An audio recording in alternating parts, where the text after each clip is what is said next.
Many in our day and age will suggest that the Christian faith is only for those people who are willing to ignore science, who will deny evidence, who will switch off their brains and politely leave them at the door of church on their way in. But friends, nothing could be further from the truth. The sign, the evidence, it is compelling and profound. It is actually entirely overwhelming if we're willing to see it. Welcome to Encounter the Truth with Jonathan Griffiths. I'm Steve Hiller, and glad you've joined us today as we begin a new message, The Christ Who Demands a Response. And Jonathan, do you feel like there's maybe an intentional blindness, or at least people are choosing to put blinders on, if you will, as it comes to the person and work of Christ? I think there is something within the human heart that reacts against the person of Jesus Christ, his work and his message. And I think that reaction flows from a desire to maintain our independence, actually.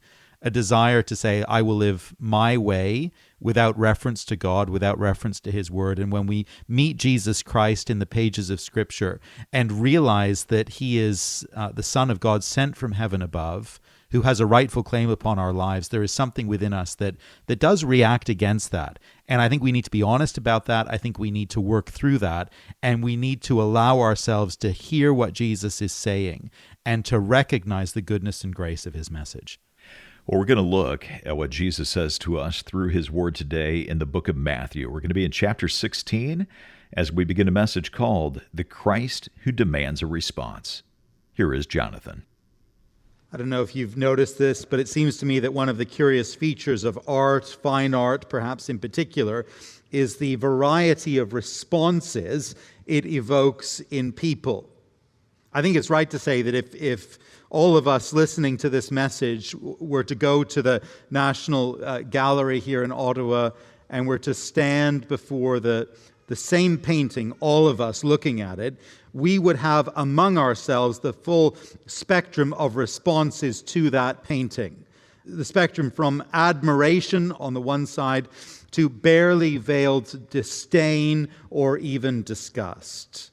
And the responses, I guess, don't always make much sense on a rational level. I'll confess right now that I very rarely appreciate a great deal of modern art. Some here will love it, of course, and that's to you. If you like that stuff, we can agree to disagree. That's fine. There will occasionally be an installation here in our gallery in town, and I'll look at it and I'll think, how can anyone really view that as art? It doesn't make any sense to me. I had similar feelings when we lived in London, and we would go from time to time to the Tate Modern, the Modern Art Gallery, and you'd look at this painting, a circle, perhaps, on a canvas, and I would stand there sort of gazing at the thing, thinking, what's going on here?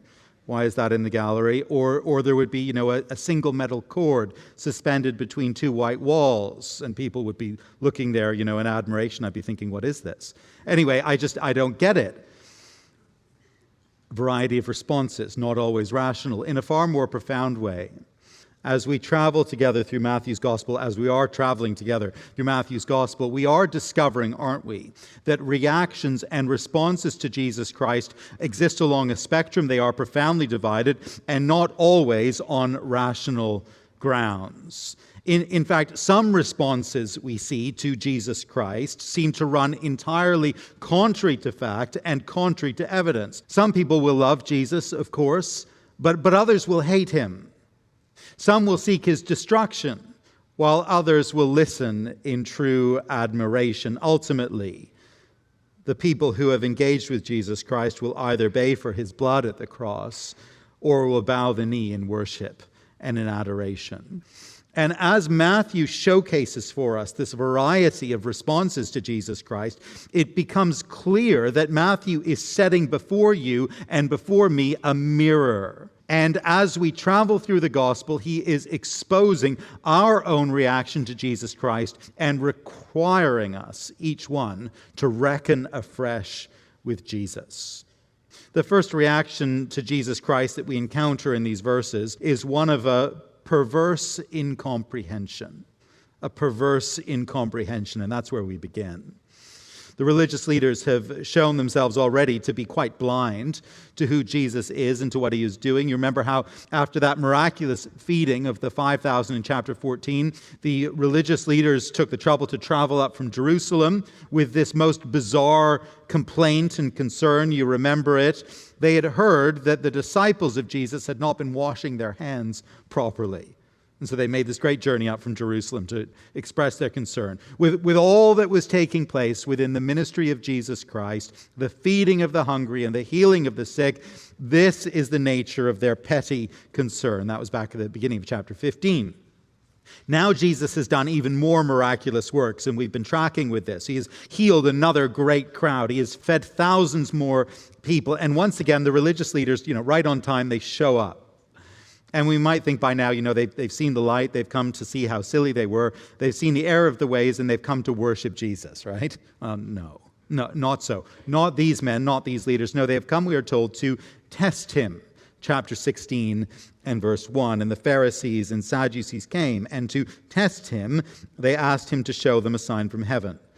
I was trying to capture the atmosphere of this. It's like, going up to Winston Churchill on the 9th of May in 1945, the day after hostilities ceased in Europe, the day after that great victory and demonstration on his part of very remarkable leadership, going up to the great wartime prime minister and saying, look, I'm a little unconvinced by you. I wonder if you could prove your ability for me in some way to lead a nation in war. I wonder if you could do it. I'm not convinced. Here's an idea. I'd like to challenge you to a game of Risk.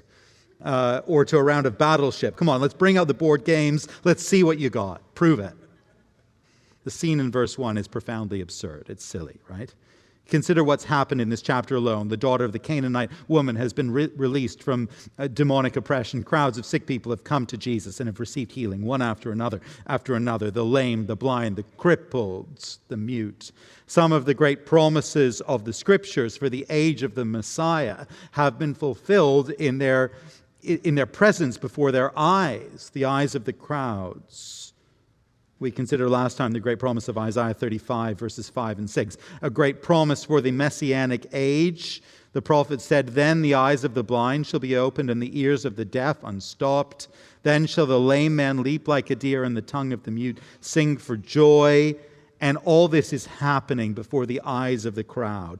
And the implication for all who would hear and all who would see is this. The Messiah is here. God himself has come among us. And then another feeding miracle, 4,000 men plus women and children. Only 7 loaves, a few small fish. But everyone's satisfied by the miraculous provision of Jesus Christ. All this happens. And the religious leaders show up, and here is their demand. Show us a sign from heaven. Prove yourself by some miraculous means. And we read this and we say, what? Excuse me? Have you been paying any attention to the story as we've heard it? Are you so blind, so unaware, so determined to ignore, worse to deny the evidence that is right before your eyes? Now, Jesus' answer to them is measured, but it is devastating, isn't it? Verse 2.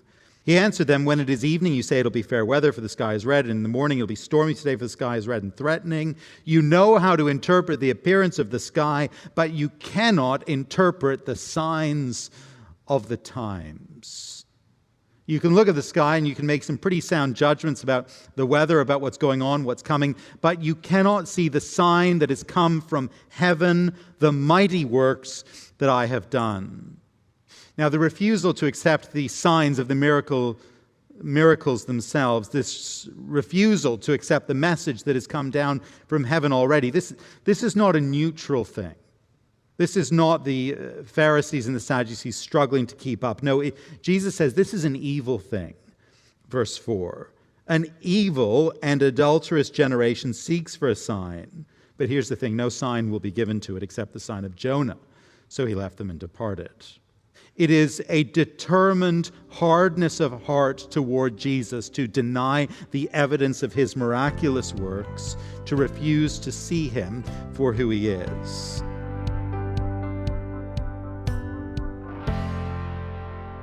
You're listening to Encounter the Truth with Jonathan Griffiths and a message called The Christ Who Demands a Response, part of our series In the Presence of a King. Hope you'll stick around. We're going to get back to this message in just a moment.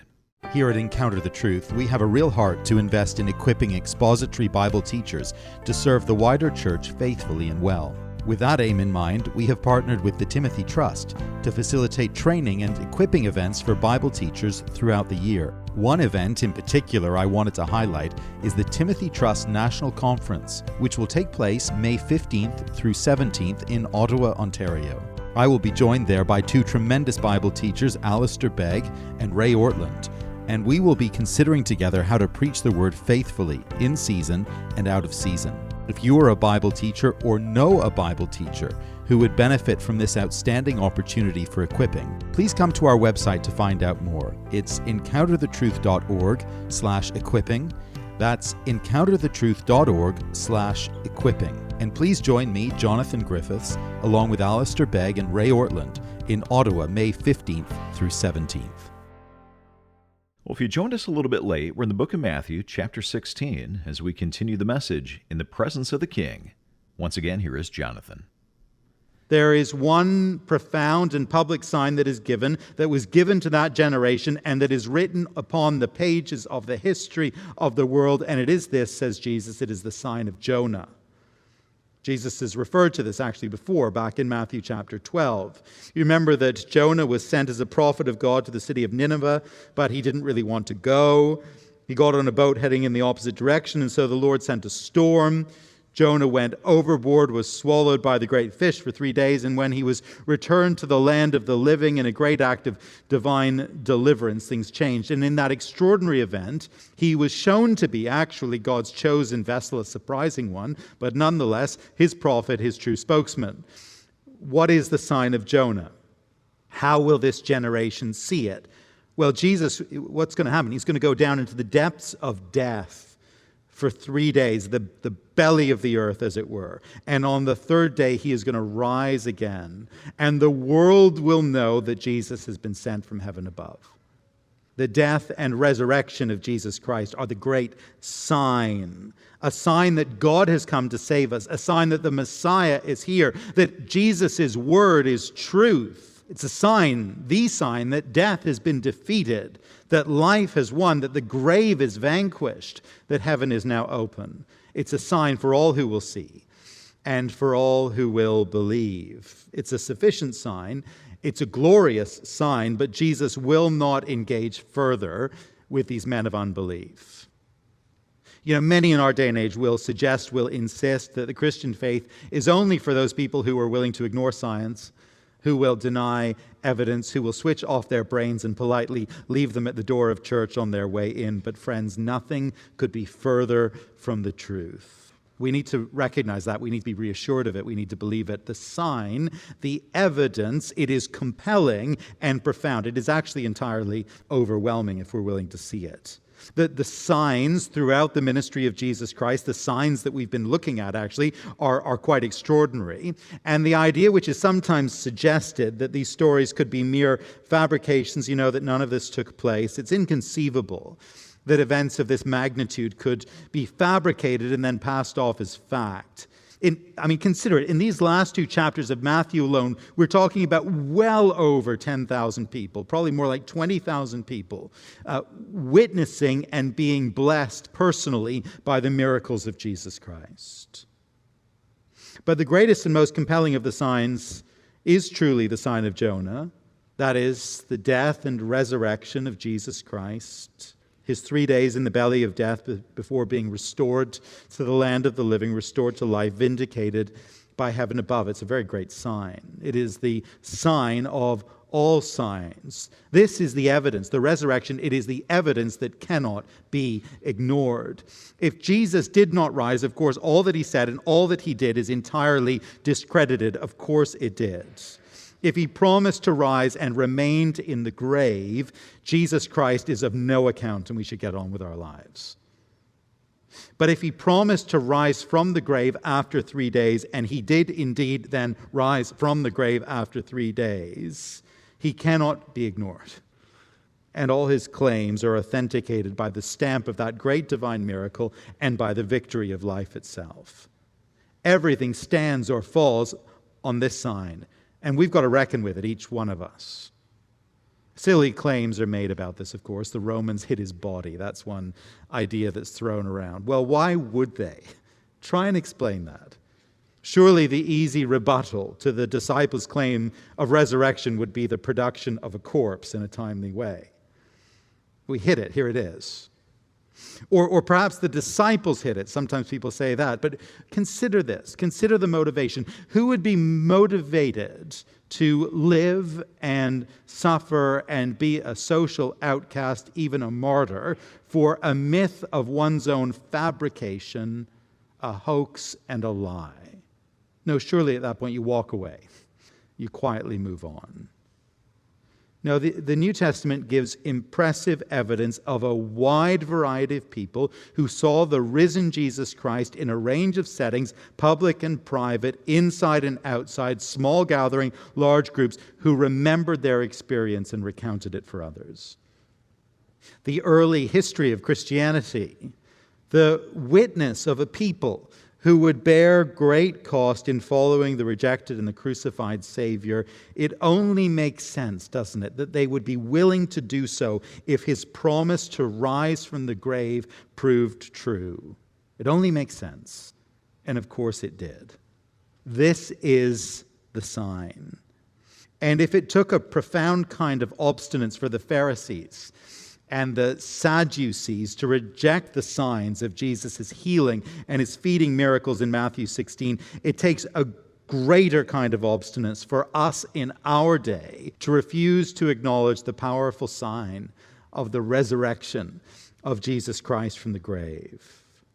The sign, the reality, the historical event that has so shaped the subsequent history of the world over the last 2,000 years. The last 2,000 years of world history simply do not make sense without the resurrection of Jesus Christ. There will be all kinds of reasons why people do not believe and will not believe. There may be all kinds of reasons right now why you are hesitating to believe. I don't know. But let me say this, the reason is not a lack of evidence. The reason is not that God has failed, actually, to give you a sign from heaven. No, he has given the greatest sign of all. What do you make of the signs of Jesus' miracles? What do you make of this greatest sign of all? The sign of Jonah, the sign of the resurrection of Jesus Christ from the dead. You have the evidence before you, but will you resolve to be a skeptic, and will you refuse to be satisfied? I hope not. For us, the people of God, we need to remember that the Lord has given us ample evidence of the claims of Jesus Christ, despite what the sneering onlookers might want to say to us in our day, despite what a skeptical culture might assume. The Christian faith stands on an entirely firm footing of evidence. Friends, ours is a reasonable faith. It's a reasonable faith because God has acted irrefutably in space and time and history to reveal his Son to be the Christ, the promised Savior, the divine Prince of Heaven. We don't go into the world with a gospel that is an intellectual embarrassment. We don't go into the world with the facts stacked against us. No. We go into the world armed with a sign from heaven, attested by witnesses, rooted in history, the sign of the resurrection of Jesus Christ. The facts are not the problem, but nonetheless, some will refuse to believe, a perverse incomprehension. That's the religious leaders, and along with so many in our world today. But now we turn to the disciples. And while we might expect to see within the disciples something very, very clear, a crisp recognition and understanding at this point, what we actually see in reality with the disciples at this point is a precarious confusion. Verse 5. When the disciples reached the other side, they had forgotten to bring any bread. Jesus said to them, "Watch and beware of the leaven of the Pharisees and the Sadducees." And they began discussing it among themselves, saying, we brought no bread. The disciples, it seems, make something of a habit of fretting about food supplies. In chapter 14, chapter 15, they memorably express concern about a lack of adequate food to feed the great crowds that are assembled before them. Now they've traveled on to a new place. They've crossed the Sea of Galilee once more. And having reached their next interim destination, they suddenly realize that they're out of food. They're thinking on a very practical level, in concrete terms. As it were, they've got their phone out. They're on Google Maps.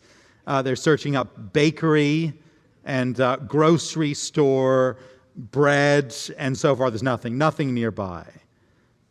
Bread is the theme of their practical discussion, but Jesus' mind still on the exchange with the Pharisees and the Sadducees. He's thinking about spiritual things.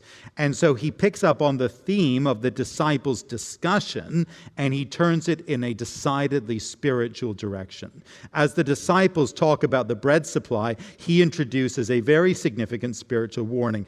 Watch and beware of the leaven of the Pharisees and the Sadducees. Leaven, it spreads through dough, as you know. It has a permeating impact, and Jesus is quite clearly warning the disciples of the dangerous influence of the Pharisees and the Sadducees and their way of thinking, their attitude, their outlook, their refusal to see the truth.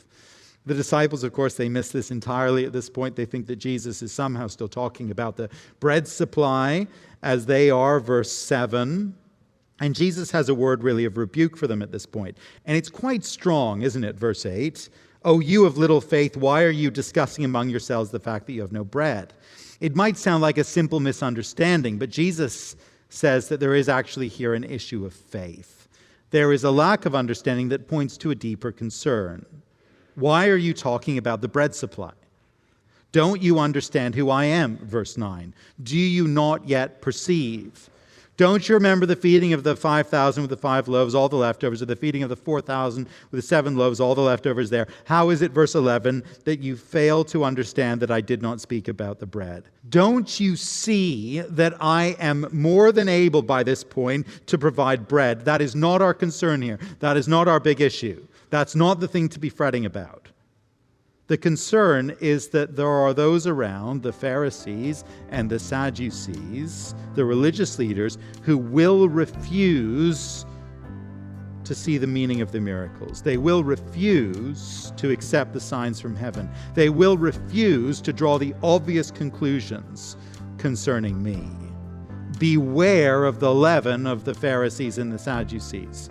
Then the disciples understood that he did not tell them to beware the leaven of the bread, but the teaching of the Pharisees and the Sadducees.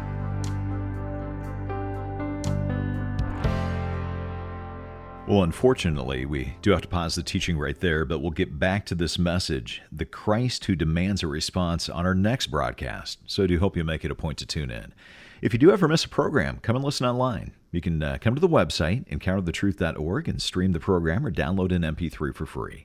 You can also listen if you have the Encounter the Truth app. You'll find that at your app store, or again, come to the website, encounterthetruth.org. Well, Encounter the Truth is a listener-supported broadcast. We're able to be on the station because of your generosity. But as you give a gift of any amount this month, we want to send you Jonathan's newest book. It is called God Alone, His Unique Attributes and How Knowing Them Changes Us. And Jonathan, why did you write this book? Well, Steve, it's such a majestic and wonderful theme, the attributes of God, really studying God himself.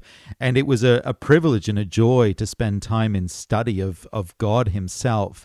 But I did feel that it was meeting a particular need in the Christian community and in the church, and indeed in my own life. My sense is that as we face various challenges and obstacles in the Christian life, we go for quick solutions so easily and so often. But it is my conviction that our greatest need, our most profound need, is actually to know God better.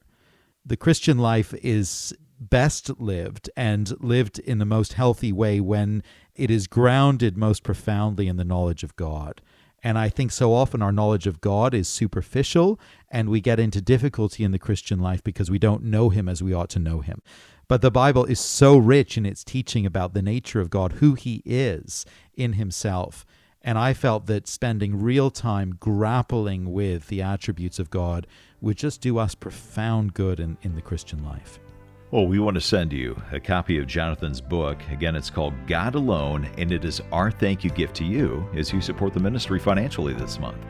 You can find out more or give online when you come to encounterthetruth.org or call us at 833-99-TRUTH.